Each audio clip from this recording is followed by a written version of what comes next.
Copa আমেরিকায় শুরুটা বিবর্ণ করেছে ব্রাজিল। কোস্টারিকার সঙ্গে গোলশূন্য ড্রয়ে মাঠ ছেড়েছে। ওই ম্যাচের কৌশল নিয়ে চলে তুমুল সমালোচনা। তাতে বেড়ে যায় আরও চাপ, কারণ প্যারাগুয়ের কাছে হোঁচট খেলে বেজে যাবে বিদায় ঘণ্টা। অবশেষে দ্বিতীয় ম্যাচে মাথা তুলে দাঁড়িয়েছে সেলেসাও শিবির।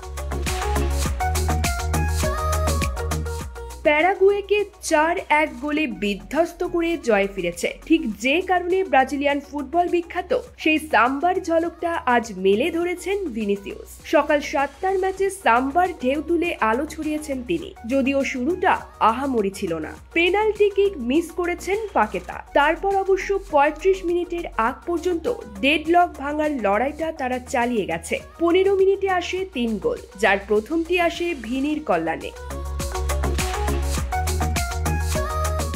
দ্বিতীয়ার্ধে 48তম মিনিটে বক্সের বাইরে থেকে ওমর আলদারেতের দুর্দান্ত এক গোলে ব্যবধান 3-1 করে ব্রাজিল।